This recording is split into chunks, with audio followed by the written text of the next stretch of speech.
আসসালামু আলাইকুম। আমন্ত্রণ বাংলাদেশের সংবাদে আপনাদের সাথে আছি নাজিয়াত শাহরিন। শুরুতেই বিআরবি কেবল সংবাদ শিরোনাম। কুমিল্লায় ইকবাল সহ 4 জন 7 দিনের রিমান্ডে। পীরগঞ্জে সৈকতের স্বীকারোক্তি, শাহবাগে সনাতন ধর্মাবলম্বীদের গণ অনশন, বিচার বিভাগীয় তদন্ত দাবি। বিভিন্ন জায়গায় পূজা মণ্ডপে হামলায় জড়িতরা শনাক্ত, বিচার হবে দ্রুত আইনে, জানিয়েছেন স্বরাষ্ট্র ও আইনমন্ত্রী। একটি দেশ থেকে সুবিধা নিতেই সাম্প্রদায়িক অঘটন, অভিযোগ বিএনপির। সরকারের পদক্ষেপে সন্তুষ্ট ভারত, বলেছেন পররাষ্ট্রমন্ত্রী। রোহিঙ্গা নেতা মুহিবুল্লাহ কিলিং মিশনে ছিল 19 জন। আজিজের স্বীকারোক্তি, মিয়ানমারে আরেকটি হত্যাযজ্ঞের প্রস্তুতি, জাতিসংঘের উদ্বেগ।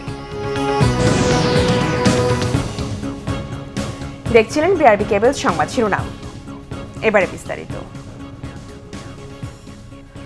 কুমিল্লার ঘটনায় ধর্মীয় অনুভূতিতে আঘাতের মামলায় ইকবাল হোসেন সহ 4 জনের 7 দিনের রিমান্ড মঞ্জুর করেছে আদালত। শনিবার দুপুর 12টার দিকে কুমিল্লার সিনিয়র জুডিশিয়াল ম্যাজিস্ট্রেট মিথিলা জাহান নিপার আদালতে তোলা হয় আসামিদের। জোরদার করা হয় নিরাপত্তা। তাদের 10 দিনের রিমান্ডের আবেদন করে পুলিশ। আদালত 7 দিনের মঞ্জুর করেন। এর আগে শুক্রবার প্রাথমিক জিজ্ঞাসাবাদে কুমিল্লার পূজা মণ্ডপে পবিত্র কোরআন রাখার কথা স্বীকার করে ইকবাল হোসেন। বৃহস্পতিবার রাতে কক্সবাজার সমুদ্র সৈকতের এলাকার সুগন্ধা পয়েন্ট থেকে ইকবালকে আটক করে পুলিশ। মন্দিরে হামলা ও ভাঙচুরের ঘটনায় কুমিল্লার বিভিন্ন থানায় 9 মামলায় আসামি 791 জন। ইকবাল তাকে আদালত 7 দিনের রিমান্ড মঞ্জুর করেছে এবং অন্য আসামি যাদেরকে আমরা এখান থেকে ধরেছি, ফয়সাল, হুমায়ুন আর ইকরাম, এদেরকেও 7 দিন, প্রত্যেকে 7 দিন করে আমাদের আদালত রিমান্ড মঞ্জুর করেছে। ইকবাল স্বীকার করেছে, প্রাথমিকভাবে আমাদের কাছে স্বীকার করেছে, কিন্তু এটা তো একটা অধিকতর তদন্তের প্রয়োজন আছে। এর পিছনে কারা জড়িত, একটা অনেক কিছু জড়িত আছে। আমরা এই জিনিসগুলো উত্তর খুঁজছি। এদিকে সম্প্রীতি বিনষ্ট করার উদ্দেশ্যে সামাজিক যোগাযোগ মাধ্যমে গুজব ছড়িয়ে রংপুরের পীরগঞ্জের বড় করিমপুর গ্রামে হামলা ও অগ্নিসংযোগ করা হয়েছিল বলে জানিয়েছেন র্যাব। ঘটনার অন্যতম হোতা সৈকত মণ্ডলকে সহযোগী সহ গ্রেফতারের পর এমন তথ্য দেওয়া হয়েছে। সৈকত তার নেতৃত্ব প্রতিষ্ঠার জন্য সামাজিক যোগাযোগ মাধ্যমে গুজব ছড়িয়েছে বলে দাবি র্যাবের। 17 অক্টোবর সামাজিক যোগাযোগ মাধ্যমে ধর্মীয় অবমাননাকর পোস্টকে কেন্দ্র করে রংপুরের পীরগঞ্জের বড় করিমপুর গ্রামে হামলা করে দুর্বৃত্তরা। এই ঘটনার 3টি মামলায় কয়েকজনকে গ্রেফতার করলেও ধরাছোঁয়ার বাইরে থেকে যায় গুজব ছড়ানোর অন্যতম হোতা। 22 অক্টোবর শুক্রবার রাতে পীরগঞ্জে হামলার অন্যতম হোতা সৈকত মণ্ডল ও তার সহযোগী রবিউল ইসলামকে টঙ্গী থেকে গ্রেফতার করে র্যাব। সৈকত মণ্ডলের ফেসবুক পেজে দেয়া উস্কানিমূলক পোস্টে হামলা ও অগ্নিসংযোগের অন্যতম কারণ। সংবাদ সম্মেলনে এমন দাবি র্যাবের। উক্ত হামলা ও অগ্নিসংযোগে অংশগ্রহণে জনসাধারণকে উদ্বুদ্ধ করে তার নেতৃত্বে বেশ কয়েকজন এই হামলায় সরাসরি অংশ নেয়। তার মধ্যে একটি লিডারশিপ অ্যাটিটিউড রয়েছে, যেটা আমরা বলেছি যে তার ফেসবুক পেজে ফলোয়ার বাড়ানোর একটি আকাঙ্ক্ষা, এবং সে বিভিন্ন সময় বিভিন্ন দলে নিজেকে পরিচয় দেওয়ার চেষ্টা করে। অ্যাকচুয়ালি তার কোনো দলে কোনো পদ নেই। সৈকত মণ্ডলের নির্দেশে তার ফেসবুক ফলোয়ার রবিউল ইসলাম মসজিদের মাইকে ঘোষণা দিয়ে হামলার জন্য লোকজন জড়ো করেন বলে জানান র্যাব কর্মকর্তা। মাইকিংয়ের ভাষা আমরা যেগুলো পেয়েছি, যে এখানে পরিতোষের কথা বলা হয়েছে, যে সে আমাদের কাবাঘরকে করে সে পোস্ট দিয়েছে, আপনারা সবাই জড়ো, ইসলামী জনতা, তৌহিদি জনতা জড়ো, এরকম কিছু কথাবার্তা সে বলেছে। আমরা সবাই এখানে একসাথে হয়েছি, আপনারা সবাই আসেন, এই ধরনের বক্তব্য মাইকে তখন কন্টিনিউ চলছিল।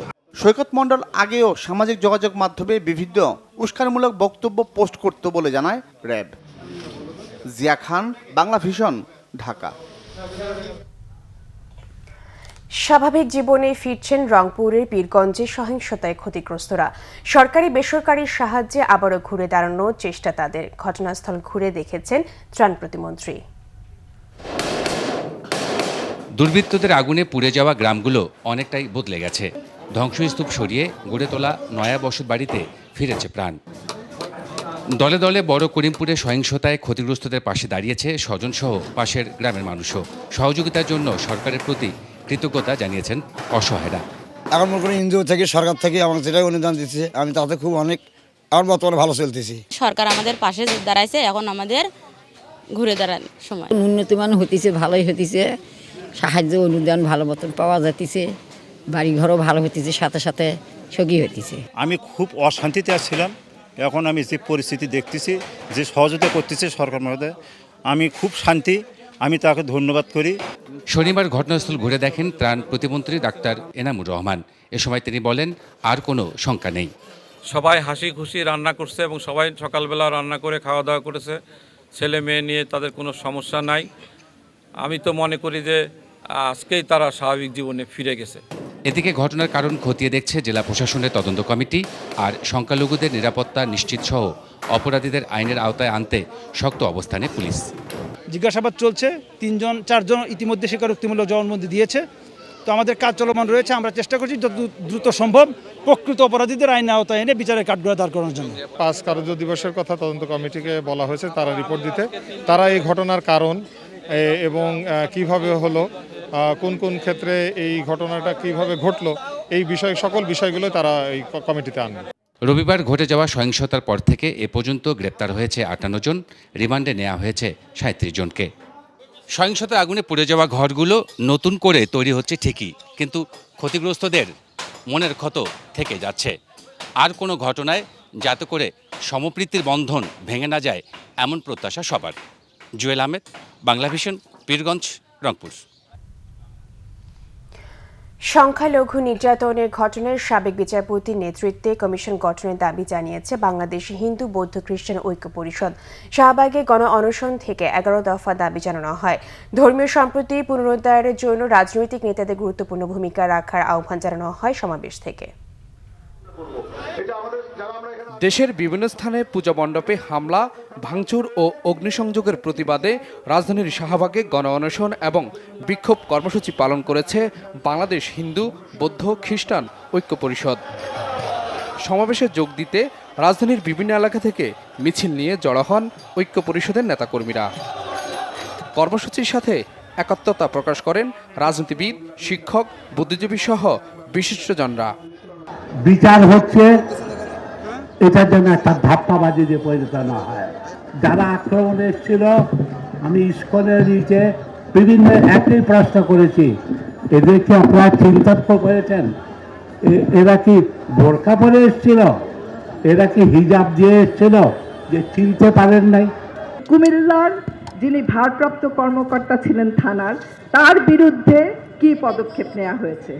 আজকে আমি মনে করি যে সারা দেশে যে ঘটনা ঘটেছে তার একজন মূল হোতা ওই থানার একজন যে ভারপ্রাপ্ত কর্মকর্তা ছিলেন তিনি।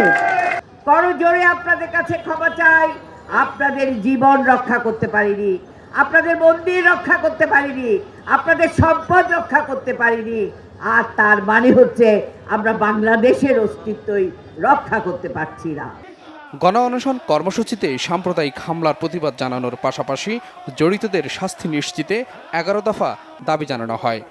বিভিন্ন জেলায় সংগঠিত সাম্প্রদায়িক সহিংসতার তদন্তে মাননীয় সুপ্রিম কোর্টের অবসরপ্রাপ্ত বিচারপতির নেতৃত্বে বিচার বিভাগীয় তদন্ত কমিশন গঠনের জন্য সরকারের কাছে জোর দাবি জানাচ্ছে।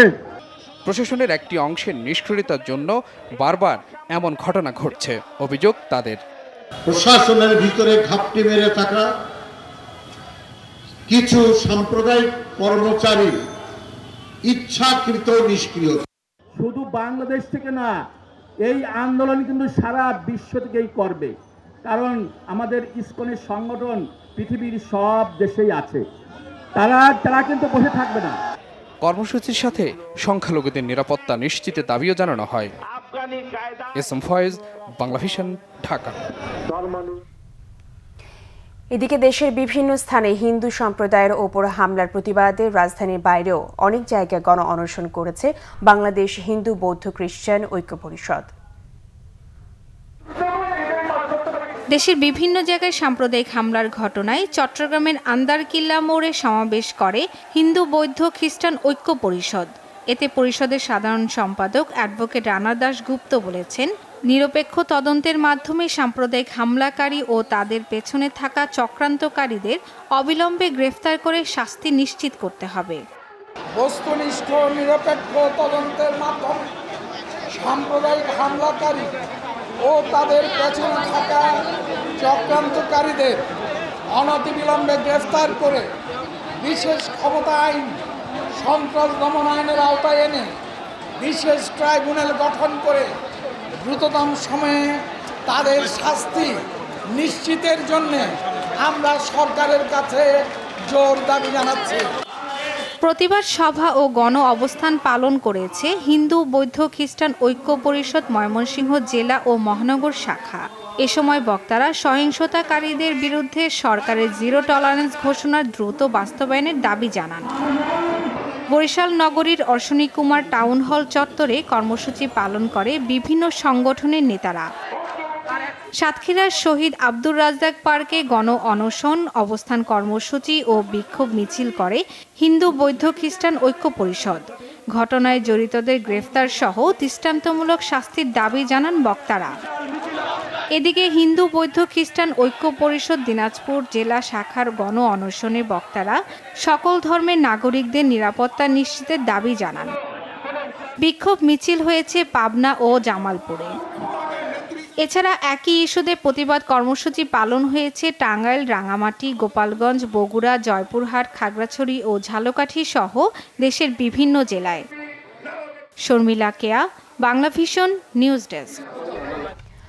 স্বরাষ্ট্রমন্ত্রী আসাদুজ্জামান খান বলেছেন, পূজা মণ্ডপে হামলার নেপথ্যে সবকিছু বের করা হয়েছে। তাদের এমন শাস্তি দেওয়া হবে যেন ভবিষ্যতে এই কাজ করতে হৃদয়ে কম্পন ওঠে। এদিকে আইনমন্ত্রী আনিসুল হক জানিয়েছেন, সাম্প্রদায়িক সম্প্রীতি বিনষ্টে জড়িতদের বিচার হবে দ্রুত আইনে।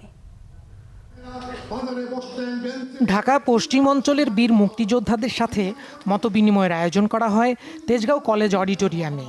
অনুষ্ঠানে ঢাকা, সাভার ও মানিকগঞ্জের মুক্তিযোদ্ধারা বিভিন্ন পাওয়া না পাওয়ার কথা তুলে ধরেন নেতৃবৃন্দের কাছে। প্রধান অতিথির বক্তব্যে স্বরাষ্ট্রমন্ত্রী বলেন, অসাম্প্রদায়িক বাংলাদেশে এবারই প্রথম পূজা মণ্ডপে হামলার ঘটনা ঘটেছে। এসব হামলার নেপথ্যের মূল হোতাদের চিহ্নিত করা হয়েছে। আমরা সব কিছু বের করে ফেলছি, সব লোককে চিহ্নিত করে আমাদের হাতে আমাদের আইন শৃঙ্খলা বাহিনীর কাছে তারা ধরা পড়েছে। আমরা কেন এই কাণ্ডটা ঘটিয়েছে সব আপনাদেরকে আমরা জানাতে সক্ষম হব। আইন অনুযায়ী যারা আমাদের চিহ্নিত হয়েছে তাদের ব্যবস্থা হবে, যাতে করে ভবিষ্যতে তারা এই ধরনের আর কোনোদিন এই ধরনের ষড়যন্ত্র করতে তাদের হৃদযন্ত্র একটু কম্পন ধরে সেইটার ব্যবস্থা আমরা করব। এদিকে বঙ্গবন্ধু আন্তর্জাতিক সম্মেলন কেন্দ্রে নবনিযুক্ত সাব রেজিস্ট্রারদের নবীনবরণ অনুষ্ঠানে আইনমন্ত্রী আনিসুল হক বলেছেন, সরকারের উন্নয়নকে বাধাগ্রস্ত করতেই সাম্প্রদায়িক হামলা হচ্ছে। এসব ঘটনায় তদন্ত প্রতিবেদন আসার পর দ্রুত বিচারের ব্যবস্থার আশ্বাস দেন তিনি। যেই মুহূর্তে তদন্ত শেষ হয়ে বিচারিক আদালতে আসবে, এটা তো আমি তো এখনই বলে দিলাম যে এটা দ্রুত বিচার ট্রাইব্যুনালের মাধ্যমে এটা দ্রুত সমাপ্তি করা হবে। দীপন দেওয়ান, বাংলা ভিশন, ঢাকা। আওয়ামী লীগের সাধারণ সম্পাদক ওবায়দুল কাদের বলেছেন, কুমিল্লার ঘটনায় গ্রেফতার ইকবালের বিষয়ে বিএনপি মহাসচিবের বক্তব্যে বোঝা যায় তার কাছে এই বিষয়ে অনেক তথ্য আছে। আর তথ্য ও সম্প্রচার মন্ত্রী ডক্টর হাসান মাহমুদ বলেছেন, সরকার কুমিল্লার ঘটনায় দ্রুত ব্যবস্থা নিলেও অপপ্রচার চালিয়েই যাচ্ছে বিএনপি। শনিবার নিজ বাসভবনে এক ব্রিফিংয়ে আওয়ামী লীগের সাধারণ সম্পাদক এবং সড়ক পরিবহন ও সেতুমন্ত্রী ওবায়দুল কাদের বলেছেন, ইকবাল হোসেনের গ্রেফতারে সবাই স্বস্তি জানালেও প্রশ্ন তুলেছে বিএনপি। অন্যদিকে তথ্য ও সম্প্রচার মন্ত্রী ডক্টর হাসান মাহমুদ সাম্প্রতিক ঘটনার প্রতিবাদে সুযোগ সন্ধানীদের বিষয়ে সবাইকে সতর্ক থাকার আহ্বান জানান। বিএনপির এই অতি প্রতিক্রিয়া বা আগ বাড়িয়ে কথা বলা তাদের নিজেদের অপরাধ লুকোনোর কৌশল কিনা। বিএনপির দ্বিচারিতার সম্পর্কে দেশের মানুষ ভালো করেই জানেন। বিএনপি মহাসচিব প্রশ্ন তুলেছেন, গ্রেপ্তার হওয়া যুবক এতদিন কোথায় ছিল, কারা তাকে সেখানে নিল। মির্জা ফখরুলের কথায় মনে হচ্ছে ফখরুল সাহেবের কাছে ইকবালের বিষয়ে অধিকতর তথ্য রয়েছে। আমরা বিএনপির মহাসচিবকে প্রশ্ন রাখতে চাই, আপনি তথ্য প্রমাণ দিয়ে বলুন এ কয়দিন কোথায় ছিল এবে। প্রতিবাদ হতে পারে, কিন্তু প্রতিবাদ যেন এমন না হয় যে জনগণের ভোগান্তি হয় কিংবা জনগণ বিরক্ত হয় কিংবা মৌলবাদীরা আবার সুযোগ করে নিতে পারে, ধর্মান্ধ গোষ্ঠী যেন আবার সুযোগ করে নিতে পারে, এই ধরনের কিছু হওয়া সঠিক সমীচীন নয় বলে আমি মনে করি। মির্জা ফখরুল আলমগীর সাহেবের প্রথম থেকে বক্তব্য মনে হচ্ছে যে ঠাকুর ঘরে কেড়ে আমি কলা খাই না। ওনার বক্তব্যটা ঠিক সেরকম। ওনারাই রাজনৈতিক উদ্দেশ্যে এই ঘটনা ঘটিয়ে তারা আবার নানা ধরনের বিভ্রান্তি ছড়ানোর চেষ্টা করছে। এদিকে চট্টগ্রামে সাম্প্রদায়িকতার বিরুদ্ধে দলের নেতাকর্মীদের সজাগ থাকার নির্দেশ দিয়েছেন আওয়ামী লীগের যুগ্ম সাধারণ সম্পাদক মাহবুবুল আলম হানিফ। কেন আজকে আমাদের এই সাম্প্রদায়িকতা? এটা একটাই কারণ, এই ধর্মীয় ভিত্তিক সাম্প্রদায়ের বীজ বাপ ছড়িয়ে দেশের মধ্যে অস্থিতিশীল পরিবেশ করে রাজনীতির ফায়দা হাসিল করতে চাই। 1975 সালে 15 আগস্ট জাতির পিতাদের হত্যার মধ্য দিয়ে যারা রাষ্ট্রীয় ক্ষমতা দখল করলেন, সেই 71-এর পরের শক্তির তার দোসর জিয়া রহমান রাষ্ট্রীয় ক্ষমতা দখল করেই এই স্বাধীন বাংলাদেশে সাম্প্রদায়িকতার বীজ বপন করলেন। বিএনপির ক্ষমতার সময় দেশের সাম্প্রদায়িকতার শেকড় শক্ত হয়েছে বলেও অভিযোগ করেন হানিফ। রিশান নাসরুল্লাহ, বাংলাভিশন, ঢাকা। সরকার পরিকল্পিতভাবে দেশের সাম্প্রদায়িক সম্প্রীতি নষ্ট করছে বলে অভিযোগ বিএনপি মহাসচিব মির্জা ফখরুল ইসলাম আলমগীরের। জনদুর্ভোগ থেকে দৃষ্টি সরাতে এটি করা হচ্ছে বলে মন্তব্য করেন তিনি। পরিস্থিতি উত্তরণে দল নিরপেক্ষ সরকারের অধীনে নির্বাচন বাস্তবায়নে বৃহত্তর ঐক্যের আহ্বান জানান বিএনপি নেতারা। ভাষা সৈনিক অলি আহাদের নবম মৃত্যুবার্ষিকী উপলক্ষে আলোচনা সভা হয় জাতীয় প্রেস ক্লাবে। এতে মির্জা ফখরুল ইসলাম আলমগীর অভিযোগ করেন, দেশে নির্মম রাজনৈতিক পরিবেশ বিরাজ করছে, ক্ষমতাসীনরা বিভাজনের রাজনীতি করছে বলে মন্তব্য করেন তিনি। পরিস্থিতি উত্তরণে বৃহত্তর ঐক্যের জন্য বিএনপি কাজ করছে বলেও জানান দলটির মহাসচিব। এই দেশকে এখন এরা একেবারে সর্বনাশ করে ফেলেছে। এর বিভাজন এমন একটা জায়গায় নিয়ে চলে গেছে যেখানে হিন্দু মুসলমান সাম্প্রদায়িক দাঙ্গা বলুন, সাম্প্রদায়িক সম্প্রীতির অভাব বলুন, শুধু সেই ক্ষেত্রে না, সর্বক্ষেত্রে। আসুন না আমরা একসাথে এক হয়ে ঐক্যবদ্ধ হয়ে আমরা আমাদের ন্যূনতম যে 1971 সালের যুদ্ধের যে আশা আকাঙ্ক্ষা স্বপ্নগুলো ছিল সেগুলোকে আবার ফিরিয়ে আনার জন্য যেটা আমরা অর্জন করেছিলাম, আমরা একখানে একটা লড়াই করি, সংগ্রাম করি। এদিকে দ্রব্যমূল্যের ঊর্ধ্বগতির প্রতিবাদে জাতীয় প্রেস ক্লাবের সামনে মানববন্ধন করেছে ঢাকা মহানগর দক্ষিণ বিএনপি। এতে বিএনপি চেয়ারপারসন বেগম খালেদা জিয়ার মুক্তিসহ নির্দলীয় সরকারের অধীনে নির্বাচনের দাবি জানান নেতারা। সাম্প্রদায়িক সম্প্রীতি নষ্টের জন্য সরকারকেই দায়ী করেন তারা। বাংলাদেশ হাজার বছরের স্বীকৃত সাম্প্রদায়িক সম্প্রীতির একটা সংস্কৃতির অধিকারী। এই দেশে এই ধরনের দাঙ্গা বিশেষ দু এক সময় ছাড়া কখনো হয় নাই, অথচ এইবার পরিকল্পিতভাবে করা হলো। আমরা এটার তীব্র নিন্দা জানাই এবং যাদের এই সুযোগ নিয়ে আপনার বিএনপি নেতৃবৃন্দকে গ্রেপ্তার করার চেষ্টা করতেছে, এই কাজটা করবেন না। সঠিক যে বিষয়টা তা বের করে আনুন। আর এই যে দাঙ্গা, এই দাঙ্গার মাধ্যমে আপনার দৃষ্টি ফেরানোর চেষ্টা করছেন। এদিকে ঢাকা রিপোর্টার্স ইউনিটিতে এক আলোচনায় অবিলম্বে ক্ষমতাসীনদের পদত্যাগ করে নির্দলীয় সরকারের অধীনে নির্বাচনের দাবি জানান বিরোধী নেতারা। তারা বলেন, গণতান্ত্রিক অধিকার আদায়ে লড়াই চালিয়ে যেতে হবে। আমরা একটা স্বাধীন সার্বভৌম রাষ্ট্র, আমাদের সেই যোগ্যতা নিয়ে বাঁচতে চাই এবং সেটার একটাই শর্ত, দেশে গণতান্ত্রিক পরিবেশ থাকতে হবে, কথা বলতে হবে, কথা বলতে দিতে হবে। না হলে আমার পেটেই ভাবতে আমি কি যুদ্ধ করব? আমার সমস্যা আছে, বলতেই পারছি না, তাহলে আমি কীরকম করে লড়াই করব? এই কারণেই আমাদেরকে লড়াই করতে হবে গণতন্ত্রের জন্য, এবং সেই লড়াইয়ের শপথ নিয়েই আপনারা যেখানে যেভাবে আছেন সেইভাবে লড়াইটা করবার চেষ্টা করবেন। অনুষ্ঠানে সাবেক মন্ত্রী অবিভক্ত ঢাকার শেষ মেয়র রণাঙ্গনের মুক্তিযোদ্ধা সাদেক হোসেন খোকাকে মরণোত্তর সম্মাননা প্রদান করে বাংলাদেশ জাতীয় মানবাধিকার সমিতি। সাদেক হোসেন খোকার সন্তান ও বিএনপি নেতা ইঞ্জিনিয়ার ইশরাক হোসেন আনুষ্ঠানিকভাবে সম্মাননা গ্রহণ করেন। সিকান্দার রেমান, বাংলাভিশন, ঢাকা। বিএনপি নেতারা বলেছেন, সরকারের ইন্ধন আর পৃষ্ঠপোষকতায় কুমিল্লায় সাম্প্রদায়িক সহিংসতা হয়েছে। তাদের অভিযোগ, হিন্দু মুসলিম অশান্তি তৈরি করে একটি দেশ থেকে সুবিধা নিতেই সরকার পূজা মণ্ডপে হামলার ঘটনা ঘটিয়েছে।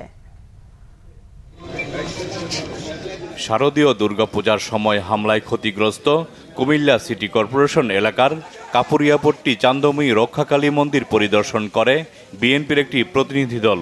এ সময় তারা ক্ষতিগ্রস্তর মন্দির ঘুরে দেখেন এবং হিন্দু ধর্মাবলম্বীদের সাথে কথা বলেন। পরিদর্শন শেষে সাংবাদিকদের বিএনপির স্থায়ী কমিটির সদস্য গয়েশ্বর চন্দ্র রায় বলেন, সাম্প্রদায়িক হামলার জন্য সরকারের উচিত ব্যর্থতা স্বীকার করা। ব্যাপক ক্ষতি সাধন করা হয়েছে। সুতরাং সরকার হয় স্বীকার করবে ব্যর্থতা, যে তারা সময় মতো ব্যবস্থা নেয়নি, আর যদি ব্যর্থতা স্বীকার না করে, আমি আমার ভাষায় আপনাদের সামনে থেকে বলতে দেব, তাহলে সরকার ইন্ধনদাতাদের একজন। এদিকে ঢাকা রিপোর্টার্স ইউনিটি মিলনায়তনে এক আলোচনায় বিএনপির স্থায়ী কমিটির সদস্য ডক্টর খন্দকার মোশাররফ হোসেন অভিযোগ করেন, বিএনপি যখন আন্দোলনের কৌশল ও কর্মসূচির প্রস্তুতি নিচ্ছে, তখন জনগণের দৃষ্টিকে ভিন্ন খাতে নিতেই সাম্প্রদায়িক সহিংসতা ঘটানো হয়েছে। যাকে ধরা হয়েছে তাকে বলা হচ্ছে অপরিচিত, সে প্রতিবন্ধী ইত্যাদি, তো তাকে কক্সবাজারে গিয়ে অ্যারেস্ট করেছে। তার কি সামনে আসলে এটা ছিল জনগণের দৃষ্টি অন্য খাতে প্রবাহিত করার জন্য এবং এখানে হিন্দু মুসলমানের মধ্যে একটা অশান্তি সৃষ্টি করে অন্য দেশের রাজনীতিকে তারা সুবিধা নেওয়ার জন্য এই যৌথ প্রযোজনায় এই নাটকটা করা হয়েছে। কিন্তু নাটকটাতে ক্ষতি হয়েছে সরকারের, ধরা পড়েছে সরকারের। অন্যদিকে বনানীতে পরিচিতি সভা করে ভোলার লালমোহন উপজেলা বিএনপির নতুন আহ্বায়ক কমিটি।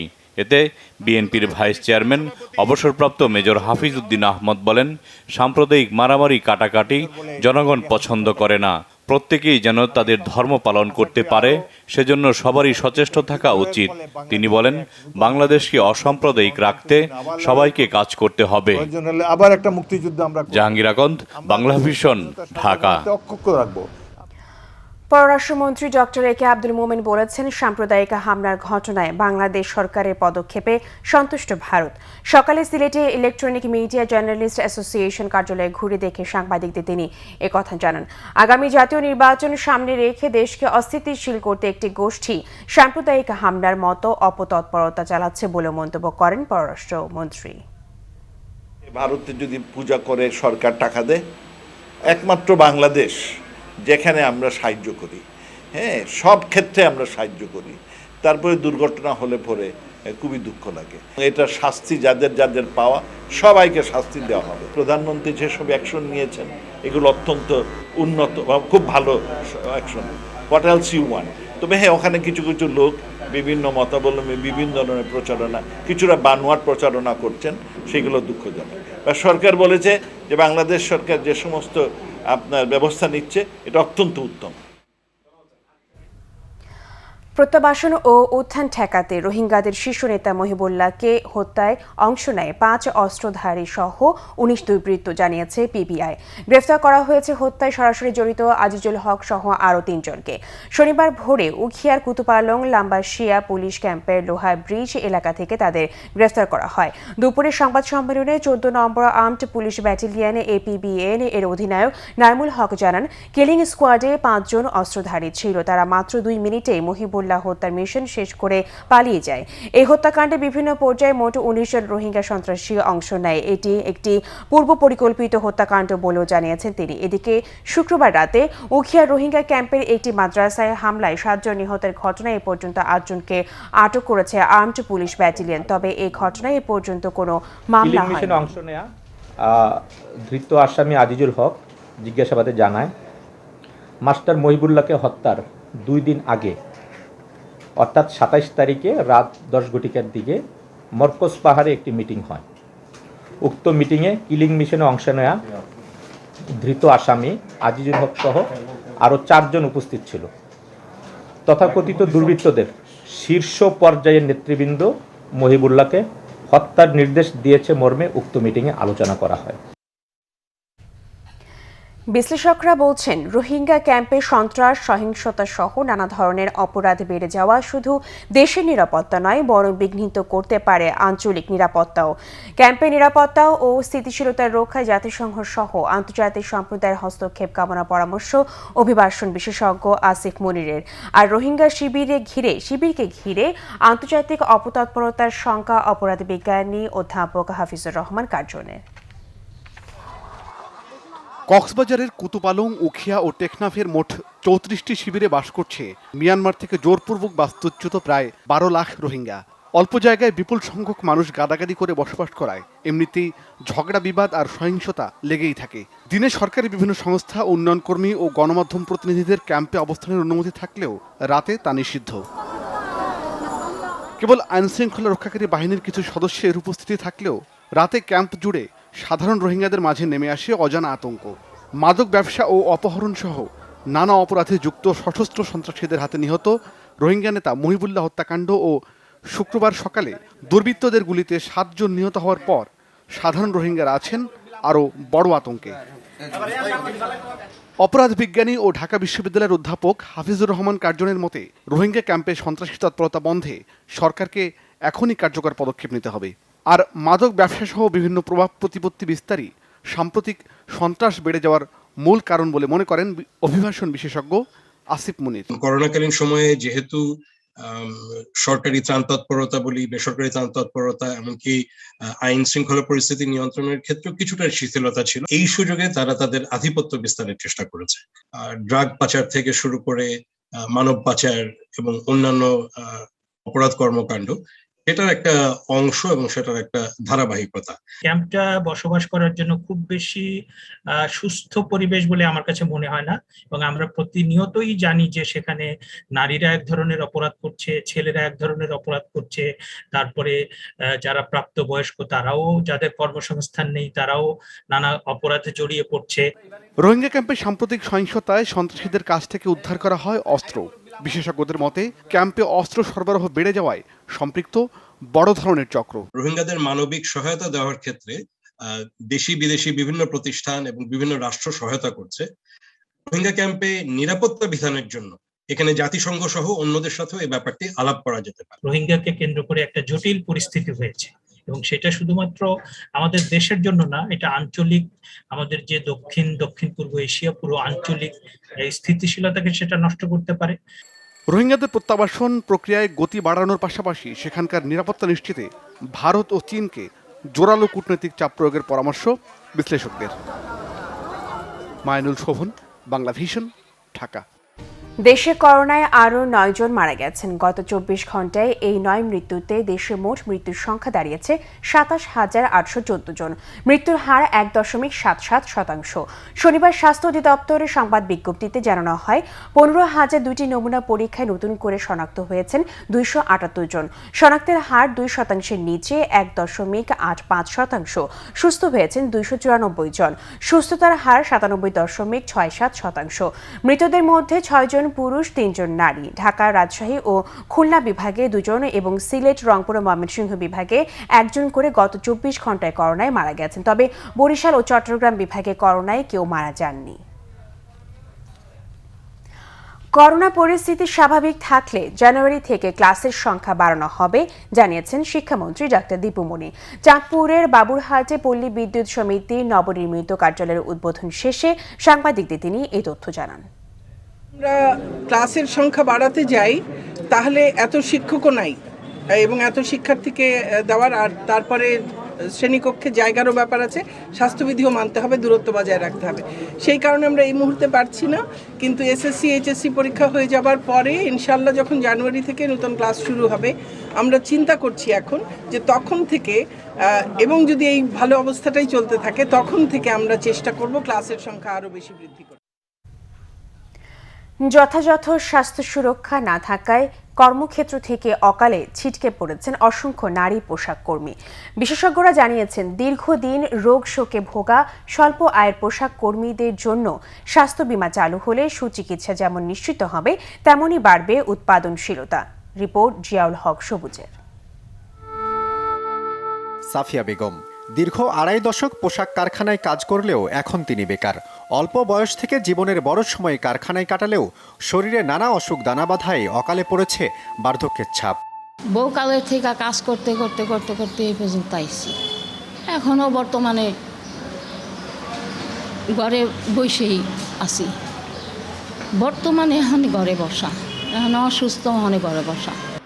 সাফিয়ার মতো পরিণতি এখন আরও অনেক নারীর। কাজের চাপে নাওয়া খাওয়া ভুললেও এড়াতে পারেননি অসুখ বিসুখ, অর্থাভাবে জোটেনি তেমন চিকিৎসাও।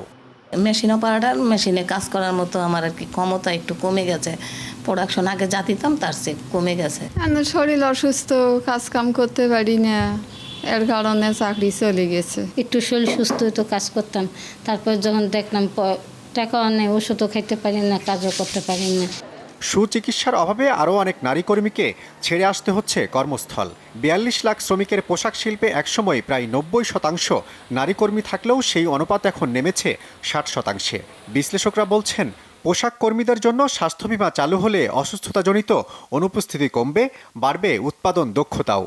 ফ্যাক্টরি সাইড থেকে মাল্টিপল বেনিফিটস আছে যদি এই সিস্টেমটা চালু রাখা যায়। Social health insurance management unit, Shimu নামে যদি এরকম একটা ম্যানেজমেন্ট ইউনিট গঠন করা যায় ইন্টেরিয়াম পিরিয়ডে, যে ওয়ার্কারগুলো কাজ করতেছে তাদেরকে যদি আমরা হেলদি রাখতে পারি, তাহলে একদিকে যেরকম তাদের বেনিফিট, ওয়ার্কারদের বেনিফিট, অন্যদিকে সেটা হলো ফ্যাক্টরির প্রচুর বেনিফিট, কারণ তাদের প্রোডাক্টিভিটি জায়গা গেইন করে। শ্রমিক সংগঠনের নেতারাও বলছেন, কিছু কারখানায় পরীক্ষামূলকভাবে চালু হওয়া স্বাস্থ্য বীমার সুফল অন্য শ্রমিকের মাঝেও পৌঁছাতে হবে।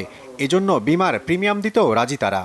মালিকদের স্বার্থেই হোক, আর তাদের দেশের শিল্পের স্বার্থে হোক, আর রপ্তানি আয়ের স্বার্থে হোক, শ্রমিকদের অবশ্যই স্বাস্থ্যসেবা নিশ্চিত করার জন্য তাদের হেলথ ইন্স্যুরেন্স হোক, হেলথ কার্ড হোক, এই জাতীয় কার্যক্রম অবশ্যই এখন সময়ের প্রয়োজন। তবে যাদের উপর নির্ভর করছে স্বাস্থ্য বীমার সাফল্য, সেই কারখানার মালিকদের তেমন একটা আগ্রহ নেই। আগে যেটা আমরা গ্রুপ বিমা করতাম, সেই গ্রুপ বিমার পরিবর্তে ওই বিমার ইয়েটা কিন্তু এখন আমাদের সেন্ট্রাল ফান্ডে আছে। সুতরাং আলাদা শিমু গঠন করা শুধু গার্মেন্ট সেক্টরের জন্য আমি মনে করি এটা প্রয়োজন আছে। আর যদি করতে হয় তাহলে ওই সেন্ট্রাল ফান্ডের অধীনেই হতে পারে, সেটা আলাদাভাবে গঠন করার কোনো প্রয়োজন নাই। শুধু পোশাক কর্মী নয়, অন্য খাতের অবহেলিত শ্রমিকদের চিকিৎসার জন্য সমন্বিত বীমা ব্যবস্থা চালুর উপর জোর দিয়েছেন বিশ্লেষকরা। জিয়াউল হক সবুজ, বাংলা ভিশন, ঢাকা। সিরাজগঞ্জে রবীন্দ্র বিশ্ববিদ্যালয়ের ১৪ শিক্ষার্থী চুল কেটে দেওয়ার ঘটনায় শিক্ষিকা ফারহানা স্থায়ী বহিষ্কারের দাবিতে আবারও আন্দোলনে নেমেছে শিক্ষার্থীরা। অনশন ও লাগাতার অবস্থান ধর্মঘটের ঘোষণা দিয়েছেন তারা। এ বিষয়ে সিদ্ধান্ত ছাড়াই বিশ্ববিদ্যালয়ের সিন্ডিকেট বৈঠক মুলতবি করার ঘটনায় ক্ষুব্ধ শিক্ষার্থীরা দুটি গ্রুপে ভাগ হয়ে শাহজাদপুরের কান্দাপাড়ার প্রশাসনিক ভবনের সামনে অনশন ও বেসিক বাস স্ট্যান্ড এলাকার শাহজাদপুর মহিলা ডিগ্রি কলেজের একাডেমিক ভবনের সামনে অবস্থান ধর্মঘট কর্মসূচি পালন করছে তারা। এতে আবারও উত্তপ্ত হয়ে উঠেছে বিশ্ববিদ্যালয়ের ক্যাম্পাস। বিএনপির সাংগঠনিক সম্পাদক সৈয়দ ইমরান সালেহ প্রিন্স বলেছেন, আওয়ামী লীগ নেতারাই বলতে পারবেন এতদিন কুমিল্লার ইকবাল কোথায় ছিল, কারণ তারাই এই নাটকের নাট্যকার, পরিচালক। শনিবার শেরপুর জেলার ঝিনাইগাতি উপজেলা বিএনপির কর্মী সভায় প্রিন্স আরও বলেন, অপকর্ম করে আওয়ামী লীগ তার দায় বিএনপির ওপর চাপানোর অপচেষ্টা করে। উপজেলা বিএনপির আহ্বায়ক আব্দুল সালামের সভাপতিত্বে এতে প্রধান বক্তা ছিলেন কেন্দ্রীয় সহ সাংগঠনিক সম্পাদক অ্যাডভোকেট ওয়ারেস আলী মামুন। বিশেষ অতিথি শেরপুর জেলা বিএনপির সভাপতি মাহমুদুল হক রুবেল ও সাধারণ সম্পাদক হযরত আলী। কর্মী সভায় মেয়াদোত্তীর্ণ ঝিনাইগাতি উপজেলা বিএনপি কমিটি বিলুপ্ত করা হয়। আগামী 2 দিনের মধ্যে জেলা কমিটি ঝিনাইগাতি উপজেলা বিএনপির আহ্বায়ক কমিটি গঠন করবে। এবার আরও কিছু খবর। বিদ্যুৎ খাতে সঞ্চালন ব্যবস্থা আধুনিক ও সমন্বিত করার উদ্যোগ অব্যাহত রয়েছে বলে জানিয়েছেন বিদ্যুৎ ও জ্বালানি প্রতিমন্ত্রী নসরুল হামিদ। শনিবার রাজধানীর একটি হোটেলে সঞ্চালন পরিকল্পনা ও পিজিসিবির প্রকল্প সমীক্ষা বিষয়ক আলোচনায় তিনি এ তথ্য জানান। প্রতিমন্ত্রী বলেন, নবায়নযোগ্য জ্বালানি, নিউক্লিয়ার ও কয়লা ভিত্তিক বিদ্যুৎ সঞ্চালন ও বিতরণের জন্য অটোমেটিক ফ্রিকোয়েন্সি কন্ট্রোল থাকা অপরিহার্য। গাজীপুরের চন্দ্রায় ওয়ালটন কারখানা ঘুরে দেখেছেন প্রধানমন্ত্রীর বেসরকারি শিল্প ও বিনিয়োগ বিষয়ক উপদেষ্টা সালমান ফজলুর রহমান। তিনি বলেন, ওয়ালটন খুব শিগগিরই রপ্তানি খাতে ইলেকট্রনিক্স শিল্প, গার্মেন্টস শিল্পকে ওভারটেক করবে। পরিদর্শনকালে তার সাথে আরও ছিলেন আইএফআইসি ব্যাংকের ব্যবস্থাপনা পরিচালক এম শাহ আলম সরোয়ার এবং প্রধানমন্ত্রীর বেসরকারি শিল্প ও বিনিয়োগ উপদেষ্টার একান্ত সচিব জাহিদুল ইসলাম ভূঁইয়া। অতিথিদের স্বাগত জানান ওয়ালটন হাইটেক ইন্ডাস্ট্রিজ লিমিটেডের vice chairman SM. Shamsul Alam, পরিচালক এস.এম. রেজাউল আলম, এস.এম. মঞ্জুরুল আলম ও সাভিয়া জারিন অরুণা এবং ব্যবস্থাপনা পরিচালক ও প্রধান নির্বাহী কর্মকর্তা গোলাম মুর্শেদ। আকিজ মোটরসের নতুন মডেলের ইলেকট্রিক গাড়ি ও মোটরসাইকেলের সংযোজন ও ডিলারদের সম্মেলন অনুষ্ঠিত হয়েছে। এ সময় দৃষ্টিনন্দন নতুন মডেলের ইলেকট্রিক মোটরসাইকেল ও ইলেকট্রিক গাড়ির মোড়ক উন্মোচন করা হয়। প্রতিষ্ঠানটির নিজস্ব সংযোজন কারখানা কেটুন পূর্বাচল উপশহর গাজীপুরে এই অনুষ্ঠানে উপস্থিত ছিলেন প্রতিষ্ঠানের প্রধান নির্বাহী শেখ আমিন উদ্দিন ও এক্সিকিউটিভ ডিরেক্টর খন্দকার হেলালুজ্জামান সহ আরও অনেকে।